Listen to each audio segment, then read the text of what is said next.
Agradecido por la invitación, un saludo a todos. Felicitaciones a Ana y felicitaciones Rosiris por este hermoso encuentro, honrando a nuestro muy querido y recordado Alonso Adrián. Estas dos imágenes son de la reunión que tuvimos en las 10ª jornadas que fueron en honor de otra gran gastroenterólogo. Estreñimiento crónico, funcional, tratamiento actual. ¿Qué es el estreñimiento? Es la disminución de evacuaciones semanales de la frecuencia con una sensación de evacuación incompleta acompañada de extensión abdominal, esfuerzos o intentos fallidos de defecar acompañados de heces duras que se necesita desimpactación y posiblemente afectar la calidad de la vida a todos los pacientes.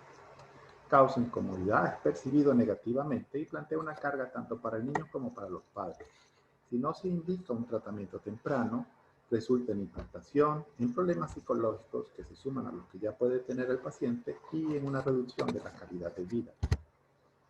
¿Y qué es lo normal? Lo normal va a depender de lo que se come y de la edad que tiene. Un niño, un lactante menor de 3 meses con lactancia materna exclusiva son casi 3 veces al día en promedio y el alimentado con fórmula 2. Un niño de 3 años va a tener mucho menor la frecuencia que un niño de 1 año. Así que debemos de saber estas frecuencias. A nivel general, hasta el 20% de la población mundial es estreñida, en la edad pediátrica hasta un 30% de la población pediátrica, hasta casi un 30%. Algunos autores reportan un predominio de 1.2 a 1 en hembras y varones, otros no reportan predominio y es más frecuente en los mayores de los niños de 2 años hasta un poquito más del 10%. Y la mitad de los pacientes persisten sintomáticos luego de 5 años. En cuanto a la consulta pediátrica, hasta de 3 a 5% de la consulta pacientes estreñidos, en la consulta de gastroenterología puede ir hasta un 25%, y en mi consulta en el Hospital Universitario de Valera tuvimos un reporte de 30%, un estudio que hicimos en el año 2016. Los cambios de la dieta, las dificultades para abandonar el pañal o ese entrenamiento de abandono del pañal, la escolarización son posibles causas. Otra muy frecuente, una evacuación dolorosa genera temor para las siguientes evacuaciones y eso hace que el niño adquiera conductas retentivas y activa todo un proceso fisiopatológico que puede terminar en estreñimiento. Y por supuesto en pacientes que tienen alteraciones psicológicas, emocionales o traumáticas, que gran parte de los pacientes estreñidos la tienen, pueden generar estreñimiento. La escala de Bristol es una herramienta excelente y de mucha utilidad para el diagnóstico de estreñimiento, ya que nos permite ver que el paciente vea el tipo de heces, siendo 1 y 2 patológico por estreñimiento, 5, 6 y 7 por diarrea, 3, 4 y 5 normal. Sin embargo, los pacientes con tipo 3 debemos evaluarlos. El gol estándar para el diagnóstico es la historia clínica, interrogatorio y examen físico, que deben ser hechos de calidad y por supuesto dirigidos a la patología porque tenemos que hacer un diagnóstico diferencial de estreñimiento funcional. El estreñimiento orgánico. Hay que descartar causas orgánicas, evaluar complicaciones y por supuesto ver las características de la evacuación en frecuencia, tipo de Bristol, tamaño y concomitantes que pudieran estar asociados como dolor, como ardor, como sangrado. Por supuesto, evaluar el peso y la talla y hacer una palpación abdominal para ver la cantidad de heces que puede haber y evaluar, sobre todo en hipogastrio, ver si hay materia fecal allí. Y el tacto rectal está limitado hoy día solamente a aquellos pacientes que estamos descartando causas orgánicas o aquellos que no cumplen los criterios de Roma 4 completamente. Signos de alarma para causa orgánica: inicio antes del mes, retraso en la evacuación de meconio, presencia de fisuras de sangre en las heces sin fisuras, que la clínica esté acompañada de vómito biliar, fiebre, perfil tiroideo, distensión abdominal, fístulas perianales, ausencia de reflejos premasterianos en las extremidades inferiores, signos neurológicos, inspección anal o presencia de cicatrices que no pueden hacer sospechar de abuso y lesiones en la columna sacra o en la columna lumbar.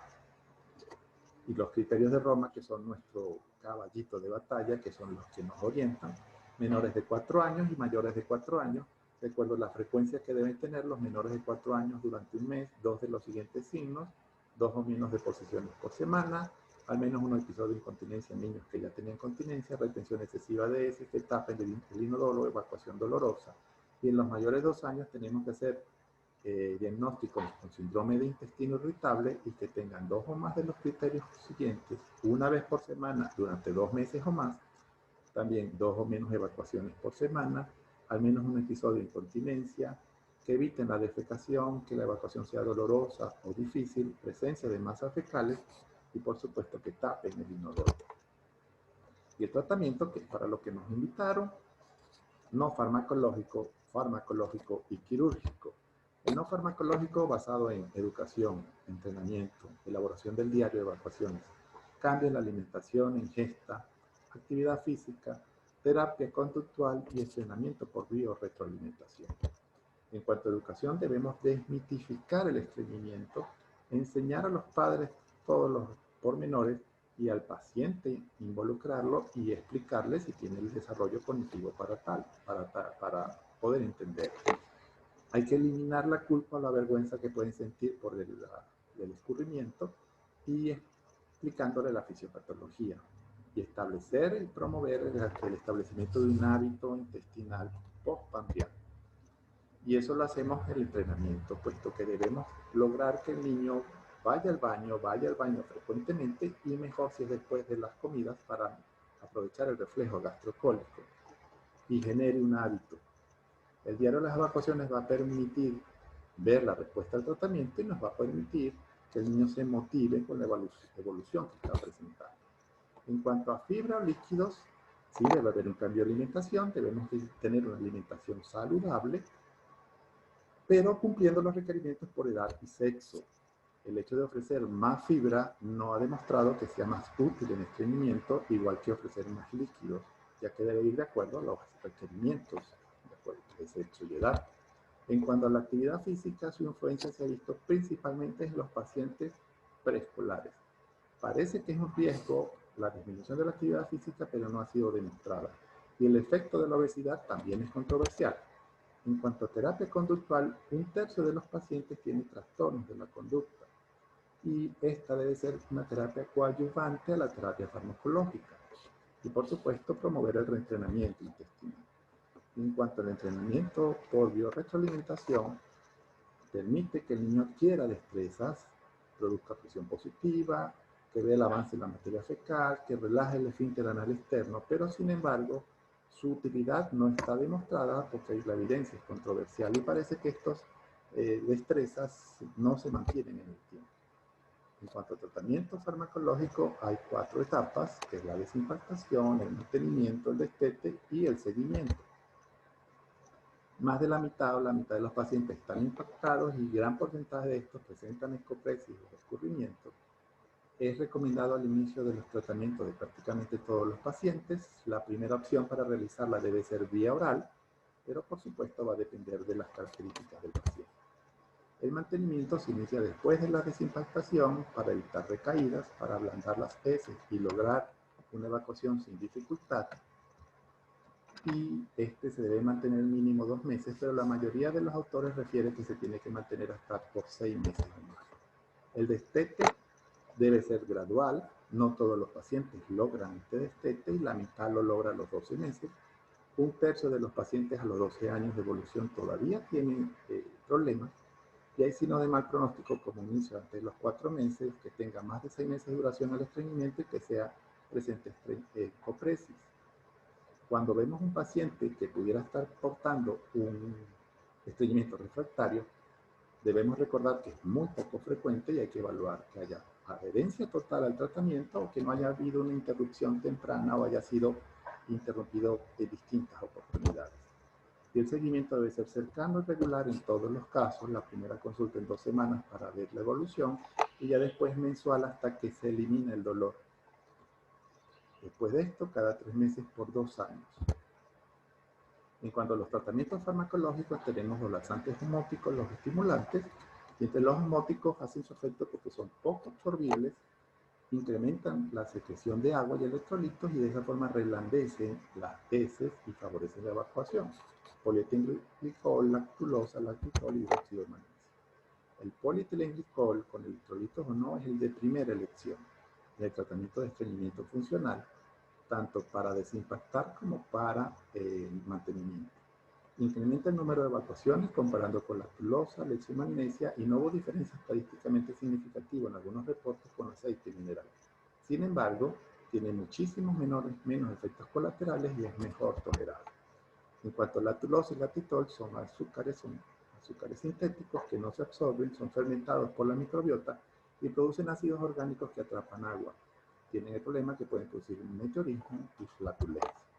En cuanto al hidróxido de magnesio, produce un efecto osmótico y además estimula la producción de colecistocinina y eso estimula el peristaltismo. Incrementa las secreciones intestinales, su absorción es escasa, pero hay que usarse con precaución en los menores de 1 año y niños pequeños y solo por periodos cortos.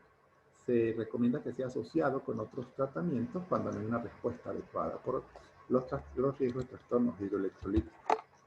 Los laxantes estimulantes actúan porque alteran el transportamiento de líquidos electrolitos y tienen un efecto estimulante del peristaltismo de forma directa. Bisacodilo, picosulfato sódico y fenóxidos.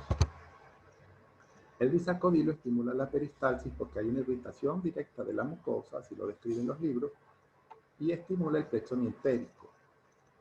Altera la absorción intestinal de líquidos electrolitos y hace el efecto laxante.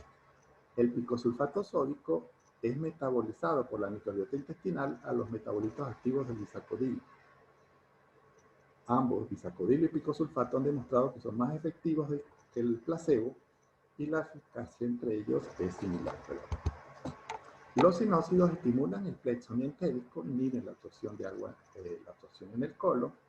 Su consumo prolongado puede llevar a complicaciones como alteraciones de inervación intrínseca y atrofia muscular. No se debe usar en menores de 1 año.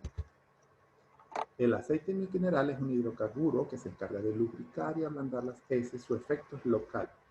Puede absorberse, no mucho, pero puede absorberse y se deposita en hígado, vaso, nódulos linfáticos y otros.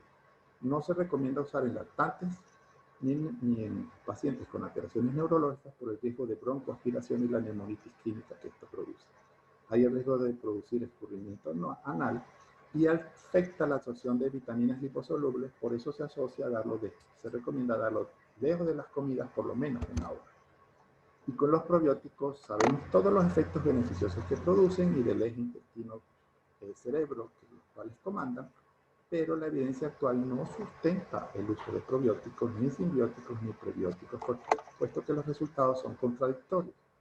Debemos esperar publicaciones a ver qué sucede en este punto. Con respecto a las nuevas terapias, la prucaloprida, los agentes prosecretores, los inhibidores de absorción de ácidos biliares y agonistas de los receptores de grelina, con respecto a la absorción de ácidos biliares, se ha visto un grupo de pacientes con esta alteración tienen mayor frecuencia intestinal y los receptores de la grelina, de los agonistas, sabemos que la grelina además estimula la motilidad intestinal. De estos 2 grupos no hay estudios, no hay experiencia en pediatría. Con la prucaloprida tenemos que es un agonista de los receptores serotoninérgicos, es un procinético, estimula los movimientos en masa del colon, que se encargan de propulsar la materia fecal, pero la evidencia en pediatría es contradictoria. En estudios realizados en pacientes pediátricos no controlados incrementaron la frecuencia de las evacuaciones, disminuyeron la consistencia y la incontinencia. Pero los estudios controlados no demostraron más efectos que el placebo. Además que pueden producir cefalea, náuseas, diarrea y dolor abdominal.